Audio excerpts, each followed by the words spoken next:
This is CGTN, China Global Television Network. Hello and welcome to The Agenda.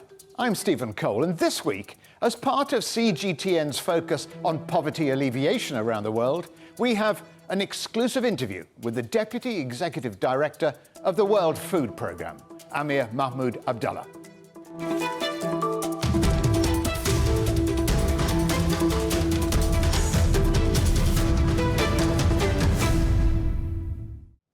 The World Food Programme has warned that COVID-19 means 41 million people on the planet are now at imminent risk of famine, and that the pandemic has pushed more than 54 million people into food insecurity in just one continent, Africa. So just what can be done to alleviate food poverty? Well, joining me now from Rome is the Deputy Executive Director of the World Food Programme, Amir Mahmoud Abdulla. Amir, recently the World Food Programme was warning that almost a third of the world's population is now going hungry. 41 million people are at imminent risk of famine. These are extraordinary numbers, aren't they? What has caused the numbers of this magnitude? The pandemic or what? Well, thanks very much, Stephen, for inviting us to discuss what's really a critical topic. Clearly, the pandemic has played an exacerbating role. But really, when we think about people being edged towards the brink of famine, we think of it in the term of the 3 C's. And the largest of those C's and the most, I would say, influential driver is actually conflict. If you look around the world where people are on the risk of famine, most of them are in areas that have conflict. Followed hard on the heels of conflict, in fact, sometimes driving some of those conflicts, is climate change, the climate crisis, in fact, the second C. And the third C, clearly, COVID. So those 3 C's, one piled on top of the other, conflict, climate crisis, and COVID, are really pushing people into serious poverty, affecting their livelihoods, putting their lives at risk. And in our case, where we're have the most concern, pushing over 40 million people to the brink of famine. And those numbers rose exponentially during COVID, didn't they? Yes. I think what happened with COVID was you got this impact on people who were already marginalized, and within the development system, particularly the United Nations humanitarian and development system. We talk about the Sustainable Development Goals, reaching those furthest behind first. And the most vulnerable people were the ones who are going to be impacted by any shock. What happened during the COVID crisis was those shocks came in really hard and harsh on the back of what I've just said, with conflict and climate. But COVID impacted their ability, for those who had been able to find some degree of work, and many of them sending remittances back home to people in other countries. All of that was seriously impacted by the COVID crisis, because that's what the pandemic became for many, a crisis. And that ability to actually have and able to either have a livelihood, have a wage, send a remittance, people's then prices started to go up. We saw impact on people's basic needs, and that was driven by border closures sometimes and the ability of markets to respond. So yes, we've seen that, as you say, almost exponential rise over this last year and a half. So that's the nature of the crisis. How is the World Food Programme operating or perhaps changing to adjust to even more being hungry in the world? Well, I mean, the World Food Programme has been, in action about 60 years. We have been doing this for many years. And therein lies the rub almost. If you've been doing this for so many years, why has it not ended? And I think, And that's my question. Yeah, that's it. And hunger is, in principle, probably one of the world's most solvable problems. It's one of the world's largest problems, but it's the most solvable. But to attain it, you need to remove so many of the drivers. And as I said earlier, the conflict and climate crisis, they are really drivers that can't necessarily be solved by an input of food assistance and food assistance alone. So we have to work together with many other actors. Key amongst these are political actors who can hopefully create the conditions for peaceful and political resolutions to the crises. For the climate crisis, there are a whole host of other actors involved. But key amongst them is an ability for people to be stabilized where they live or where they want to live, for them to be stable enough to, if they are farmers. I mean, one of the probably less known factors is many of the people that we serve are actually smallholder farmers, people who would normally be producing enough themselves to eat and maybe a little bit extra to sell and make a living. But if you cannot stabilize them on the land, if you cannot provide them sustenance to help improve their lives, things don't start to get better. And what we have seen is that in areas where we're able to do that, we are moving people out of hunger, out of poverty, and starting to improve. But what we are worried about, and I think, not just the World Food Programme, many of us working in this area, is that not only has this recent pandemic sort of stopped the movement forward, it hasn't just sort of stopped us in our tracks, it is actually undoing many of the developmental gains that the world had made over the past few years. So we hope that, in 2021, as we hopefully round the corner on the pandemic and start to see the world returning to a degree of normality, we don't think this is a return to how things used to be. We need to do a return to moving forward. We need to get people back into active engagement on their own livelihood, but supported in a manner that helps them start to get to a point where people will no longer need assistance, whether it's food assistance or other assistance. And there are several large summits that will take place through the remainder of this year that I hope will galvanize and stimulate not only the interest, but more importantly, the action that will be needed post those summits. Progress, nevertheless, has been quite uneven around the world, hasn't it? I mean, significant progress in Asia, I see, but rising number of undernourished people in Africa. So why is that happening? And what more can you do at the World Food Programme to help curtail that growing number? That's an unfortunate truth that much of the areas where food assistance or degrees of malnutrition high are in Africa, but it's not only in Africa. We are seeing conflicts in other parts of the world still keep people in conditions that we really must resolve.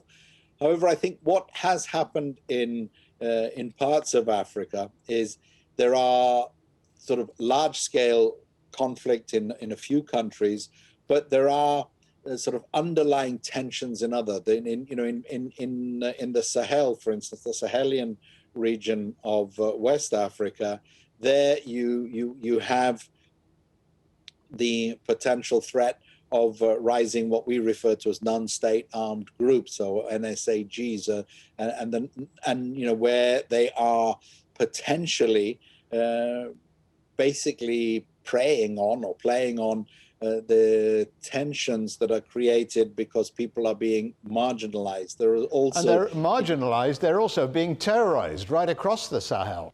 Yep, I mean, I was about to say the terrorist groups that operate there not only terrorize the people, but they use the instability and insecurity at times to even populate their own ranks, which is really why it's important to give people a better life. We also have part of that is driven by the climate crisis, because what's happening is where people can actually farm the land versus where the herders are moving with their animals are actually now, sort of almost coming into conflict with each other, because they're all having to manage on an ever reducing part of the land. We live in an era of technology and innovation, satellite imagery, drones, mobile devices. Is innovation, is technology helping to cure the world of food poverty? I think it's certainly playing its part. There's a huge role for innovation and technology. I mean, I did mention, we've been going quite a long time, and 60 odd years ago, WFP did its first not only airlift but airdrop. I mean, I think it was, if I based on the photographs from that era that I've reviewed, this I think was an old DC-3 with people almost throwing sacks of food, tied to a harness out the door. But that in itself, in 1962, that was pretty innovative. And basically, we've carried on from then, recognizing that new technologies, new innovations, things that we can use to tackle these problems are the way to go.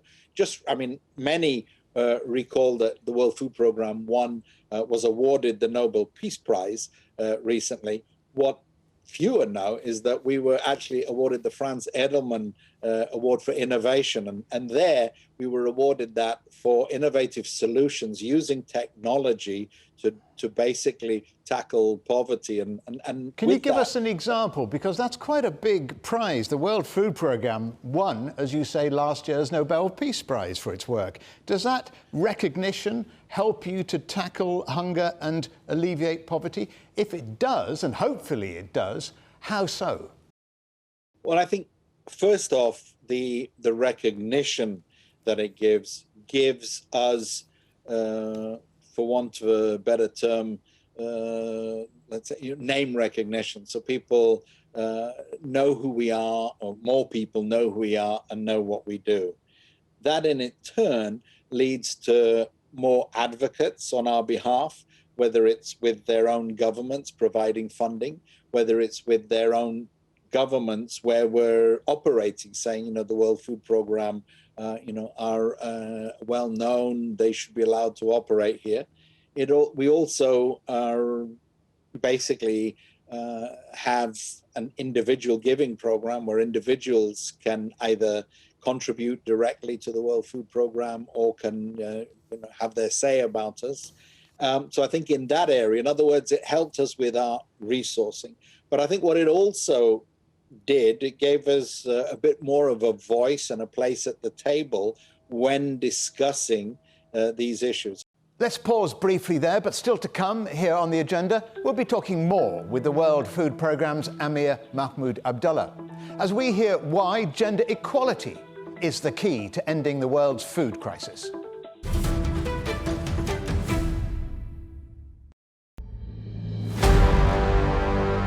The fight against poverty has suffered a setback. We are at a turning point in history. It's a world under great distress and disruption. But solving the crisis is still possible. Change is indeed coming. Join me, Stephen Cole, for a special one-hour-long show here on CGTN, where we speak to some of the world's top leaders and experts standing on the front line of the fight against poverty. It's a real mistake to think that the future is decided for us. We need dialogue. We'll spark debate. The biggest challenge is addressing inequality. We'll explore the solutions. This can be done, but it requires everybody working together. And we'll showcase the success stories to reveal how the cycle of poverty can be broken. Innovation, action, change. Only on CGTN. Covering the world from 4 continents. A new horizon. Teams in Beijing, Washington, D.C., Nairobi, and London, who connect, interact, and inquire to bring you the stories that matter to all.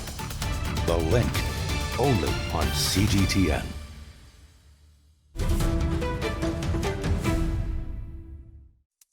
Welcome back to The Agenda and our exclusive interview with the Deputy Executive Director of the World Food Programme, Amir Mahmoud Abdulla. Before the break, we were talking about conflict, climate change and COVID, but now I want to talk money. Amir, is money the key issue? How do you persuade governments to spend more? You said you need $6 billion to reach the 41 million on the brink of famine. First of all, to persuade governments, there are, in a sense, you're persuading two government audiences here. One are those who would primarily be donor countries, and then there are those within which these programs take place. And I think for the countries within which our programs take place, we have to help them get to the realization, and we do this with presenting statistics and data and evidence, that it isn't about the cost of that program. What really matters is the cost of not doing that program. And there are some very good cost of hunger studies. And if we don't, and school meals is a good one, if we don't provide not only the school meal, but the education for children, you are losing trillions of dollars in potential wealth in the future. It's all connected. It's all connected. Yeah. You're absolutely right, Amir. But if governments don't have the money or say they don't have the money, where should the money come from? Well, as I mentioned earlier, we're looking to individual giving. The news charity, recently, in other words. Yes, and this would be for individuals. It's either lots and lots, millions of people giving a little, but it also can be a few people who really can afford it giving a lot. The news recently has been full of the race to space, and a few billionaires who are spending hundreds of millions, if not billions of dollars to race into space. Our executive director has been quite vocal recently in social media and elsewhere, reminded them, saying that it's great. He's watching their race with great interest, and it's fascinating stuff. But there's probably an even more important race here on Earth. On Earth, that they can help others win. That's absolutely right.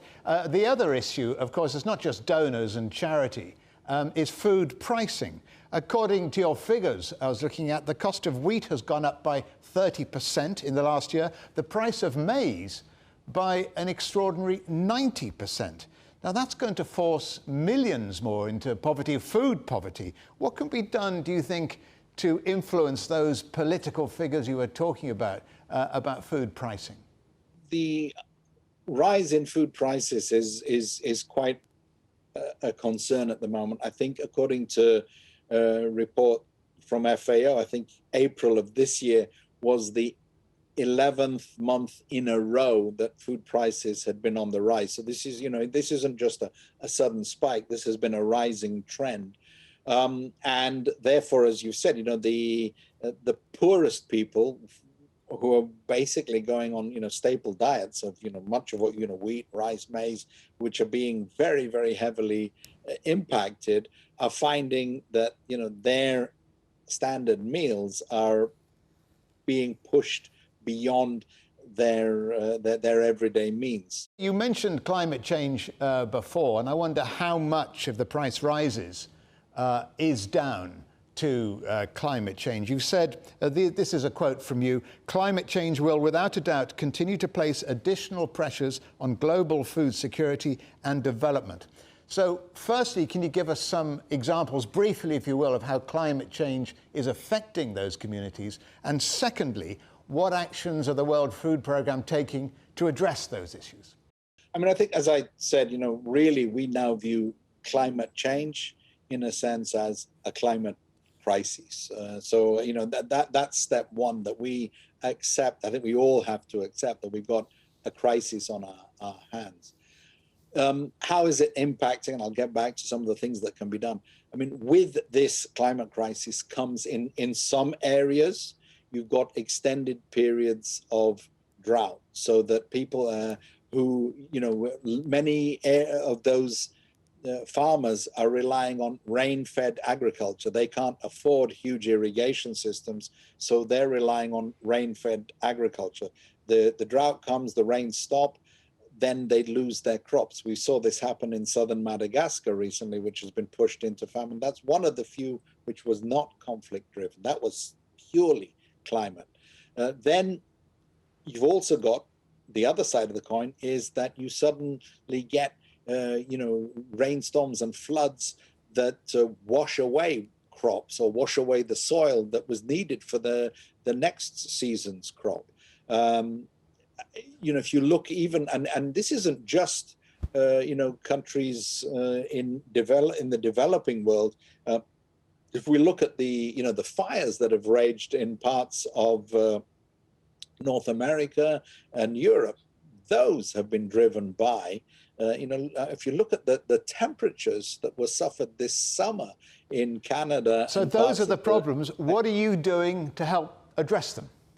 Well, we're working very much on issues like this. It really is important to work on two fronts. One is on the policy front, which basically is talking to the policymakers about what can we do to reduce the change that's causing the crisis, but how can we support programs that will get people improve their resilience to these impacts. But then you mean the other change side their of it, farming habits?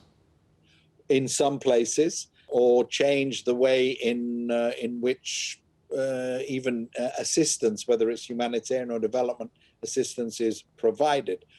But the other side is to really work at community level, because it's community-based organizations that really understand what's happening to people on the ground. And we've got some great examples in the Sahel, where we've actually worked with people who've got, really traditional agricultural methods or even traditional water storage methods that they've sort of lost over the years because they've been forced to flee or run and have not been on the land. So by providing them the type of assistance that we do, we stabilize them where they are. We give them, along with their food packages, tools and equipment to restore their water harvesting techniques. There's across parts of the Sahel, we have a project that we refer to as the half moon projects, because they create these sort of half moon crescent-shaped, quite large dig troughs or trenches in the shape. Then when the rain does come, water is trapped in them. And it's amazing to actually see photographs of these land like, the 2 years before, and then look at it after 2 years of the water being trapped like that. And so if you can impact the lives of thousands, hundreds of thousands, millions of individuals like that, then we can make the change. Yeah, it's the same story with giving access to a mobile phone for prices and fishermen, isn't it? But let's talk briefly towards the end of this interview about gender equality. You've said it's very important. You say, well, it's not just very important. You say it's central to fulfilling your mandate. How does gender equality equate to curing world hunger?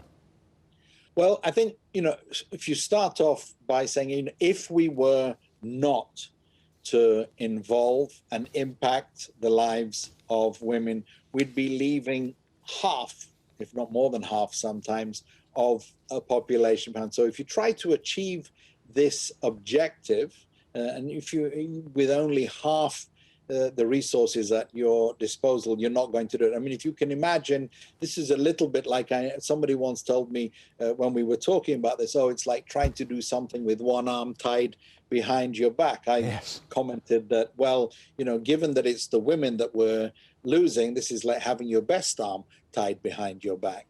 It is very, very true. We have found, the evidence bears me out on this, that if you want to actually get the production going, if you want to really have sustainable programs, if you want to make sure that the benefits that come out of those programs are actually put back into increasing or in adding more people to the program, we have found women leaders and women managers of such projects, and I'm not saying that there aren't good men project managers, but we have found invariably the women are better at that than this, because they really have far more the community interest. They take the community interest to heart. Women are very often not only the farmers who, the small scale farmers who are producing the food, they're the ones who end up in the home cooking it or distributing it.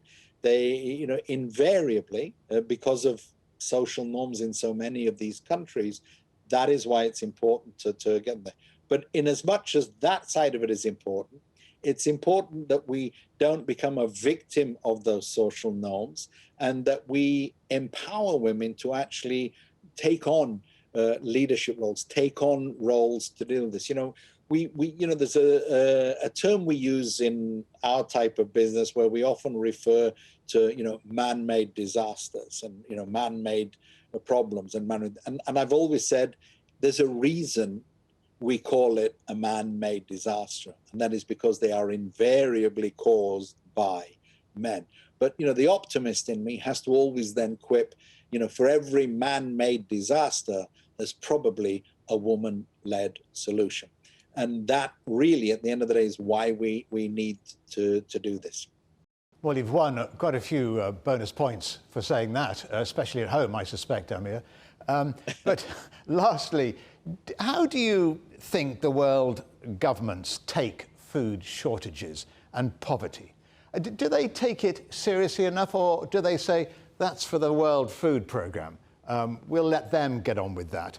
And how optimistic, lastly, are you that poverty and hunger are taken seriously enough by the big governments of the world? I think they are taken seriously. I think that, any government that doesn't take food security and potential food crisis seriously is a government that puts itself at risk. And I think that, if only for that reason, we see governments taking this, very seriously. I think that the interest that, the world's governments and countries have shown in coming to the Food System Summit shows their interest in it. I would say it's if only sometimes it's self-interest, but this is a problem that must be solved. As I said earlier, it is one of the world's largest problems, but it's actually one of the world's largest solvable problems. But, if people do not have the food that they need to survive, as I said earlier, we see this driven by the 3 Cs. There is, this actually ends up being a 3F problem. They either flee, they fight, or they go into famine. And all 3 of those Fs are not conditions or situations that any government wants to find itself in. The solutions are there. I mentioned earlier about the race to space. This is not rocket science. This can be done, but it requires everybody working together. And I think that's one of the beauties of the type of work that I do, is that it does bring you into contact with so many different people with so many different backgrounds. And I've been doing this for more than 30 years. If I wasn't an optimist, I'd have given up a long time ago. Amir Mahmoud Abdulla, many thanks to you for joining us on this special programme. Thank you, Stephen. Pleasure talking to you.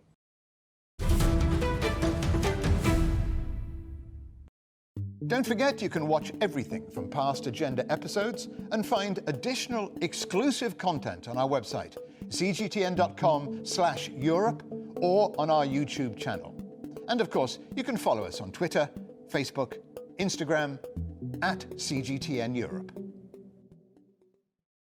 Coming up on a future agenda, semiconductor crisis. Why a shortage of computer chips could be the next global geopolitical flashpoint. But for now, from me, Stephen Cole, and all the Agenda team here in London, it's goodbye.